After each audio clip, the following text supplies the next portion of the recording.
Most people pick cover call ETFs by yield. They pick the ones that pay the most and call it a day. But there's a question almost nobody asks before they buy. How is this income actually taxed? Because two cover call ETFs can pay you the exact same yield, and one of them can leave you with thousands more after taxes than the other. Welcome back to another episode of Almost Wealthy. I'm John, and today I want to show you exactly why I hold SPYI, GPIQ instead of the JP Morgan, JEPI and GEPQ. It's not about the yield number. It's about how each fund is legally structured and what the IRS does with the income that comes out of it. This is one of those things that sound dry until you run the actual math. Then it stops being dry real fast. Before we get into the actual tax differences, let's make sure we're all talking about the same thing. A cover call ETF holds a portfolio of stocks. On top of that position, it sells call options, either on the stocks directly or in the index that tracks them. When you sell a call option, a buyer pays you a premium upfront for the right to purchase your shares at a set price within a set time frame. You collect the premium immediately, regardless of what happens next. If the market rips high past the strike price, you miss some of the upside, and that's the cap. If the market stays flat or drops, you keep all the premium and your shares. The fund pulls all those collected premiums together and distributes them to the shareholders monthly. That's where the yield comes from. That's what shows up as the big number on the fund page. So far, both JEPI and SPYI are doing the same thing. They're both selling options. They're both collecting premium. They're both paying you monthly income. The entire difference that matters from your tax bill is the mechanics of how they sell those options. So JEPI and JEPQ are JP Morgan funds. JEPI launched first. It sells option exposures linked to the S&P 500. JEPQ is basically the same thing, same concept, but it's linked to the NASDAQ 100. Both are massive funds. JEPI is one of the largest ETFs in the entire world by asset under management. But here's what most investors don't know about them. To generate the option income, JP Morgan doesn't sell option calls directly. They use an instrument called equity-linked notes. ELNs. An ELN is a structured debt product. The funds buy notes that are tied to an option strategy. The notes pay the fund a return based on what the option would have generated. And when that income passes through to you as a distribution, IRS classifies it as an interest income, not capital gains, not a qualified dividend, interest income, the same category as your savings account. Interest income is taxed at your ordinary income rate. Whatever bracket your paycheck puts you in, your JEPI and JPEQ income gets taxed at the same rate. A 22% bracket is 22% on every dollar. A 24% bracket is 24%. A 32 bracket, you're getting 32%. There is no long-term gain treatments regardless of how long you held the fund. That's a structural limitation on ELN approach. JP Morgan chooses the structure for operational reasons, and it's how they execute the option strategy.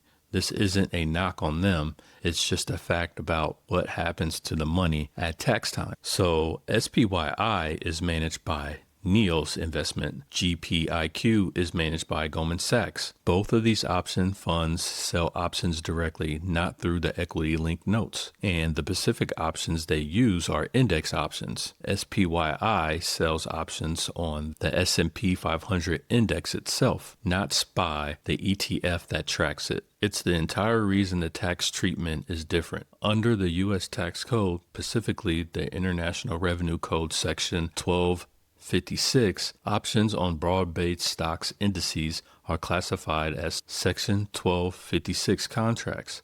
Options on ETFs like SPY are not. Options on individual stocks are not. But options on broad-based indices like SPX, NDX, RUT, those qualify. And the Section 1256 contracts gets what's called the 60-40 rule. So how's the 60-40 rule work? When the Section 1256 contract generates a gain, 60% of the gains is automatically treated as long-term capital gains, regardless of how long you've held the position. The remaining 40% is treated as short-term capital gains. You don't have to hold for a year. You don't have to do anything special. The law just says 60% long-term, 40% short-term every time. Why does this matter? Because long-term gains are taxed at a lower rate than short-term gains.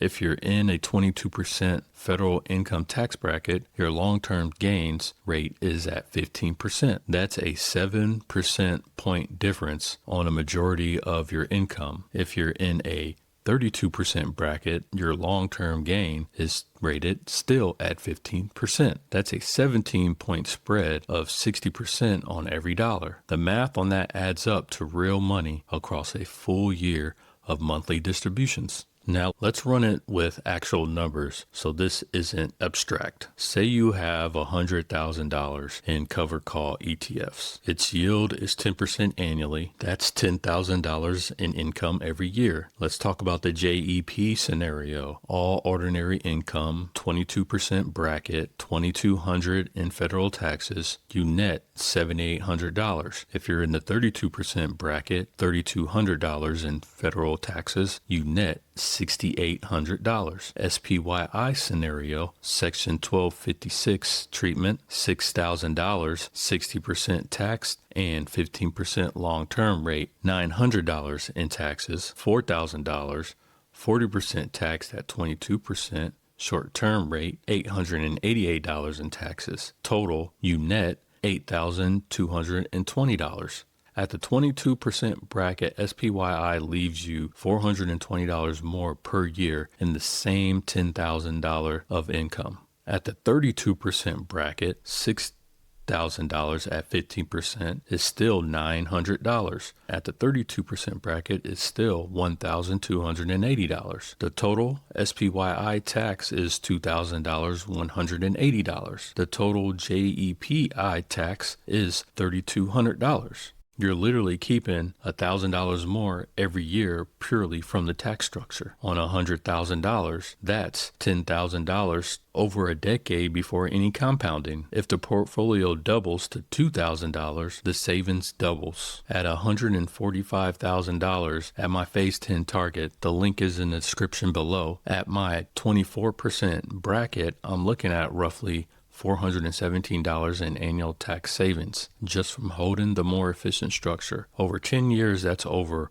$4,000 staying in my pocket before any compounding on the portfolio growth. This is a rough estimate. Your state taxes, your full income picture, your fill-in status, all of that affects your actual bill, but the direction of the math doesn't change. In a taxable account, SPYI and GPIQ will almost always come out ahead of JEPI and JPEQ on any after-taxes basis. But there is a second layer to this that I want to spend real time on, because the price that specifically matters for the buy, borrow, die, a meaningful portion of SPYI and GPIQ distributions are classified to return of capital, or IRC. Return on capital means the fund is technically returning a portion of your investments to you rather than paying you income. When you receive a return on capital distribution, you don't own taxes on that right now, but instead it reduces your cost basis in the fund. If you bought shares at $50 and you received $2 in return of capital distribution, your adjustment cost basis will become $48. That tax isn't gone, it's deferred. When you eventually sell, you pay capital gains tax on the difference between your sell price and your lowering adjustment cost basis. Now, here's where the buy, borrow, die changes the equations entirely. The whole strategy is built on never selling. So when is it that the deferred tax bill is due? If you hold until death, your heirs inherit at the step-up basis. The cost basis resets to the current market value on the date of the inheritance. Every year of cost basis reduction deductions from years of return on capital distributions will be gone. The heirs owe zero capital gains tax on decades of unrealized appreciation and cost basement adjustments. That's not a hack. That's IRS Section 1014. It's the same legal foundation the whole entire buy, borrow, die strategy is built on. It means that my buy, borrow, die portfolio return on capital distributions from SPYI and GPIQ aren't just tax deferred. They may be tax eliminated. But one thing, I want to make this explicit because I see it get missed. If you hold JEPI and SPYI inside of a Roth IRA, none of this matters. In a Roth, everything grows tax-free and comes out tax-free. Ordinary income, capital gains, return on capital, those are all irrelevant. In a traditional IRA or 401k, everything is tax deferred until withdrawal, and you're paying ordinary income on the way out regardless. The tax structure conversation only matters in a taxable brokerage account. If you're doing buy, borrow, die, you are by definition in a taxable account. You cannot take margin loans against on a Roth IRA. You cannot borrow against your 401k through a brokerage. The collateral has to sit in a taxable account. So every ETF choice, every distribution, every dollar of income from the portfolio, it's a tax event. And knowing how each fund is taxed is a part of managing that reality intelligently. So as of right now, I'm not going to sell you on SPYI and GPIQ as if they're perfect and JEPI are just junk. That's not the point of this video. Here's what you actually have to weigh. Yield. JEPI yields has a typical run lower than SPYI, roughly 7 to 8% versus SPYI's 11 to 12%. JEPQ has often matched SPYI's yields much closer. Tax efficiently doesn't matter if the raw yield gap is larger enough to overcome it. You have to run the after-tax comparison for your specific bracket. At lower yields or higher tax brackets, the advantage shifts more clearly to SPYI. At similar yields, the math is pretty obvious. You're paying more for the index option structure and the tax efficiency. Whether that's worth it depends on your bracket and how long you're holding. My income core slice around SPYI, GPIQ, and VYMI. They pay well and they're being consistent. The portfolio I'm building at $145,000 will be the same portfolio at $1 million,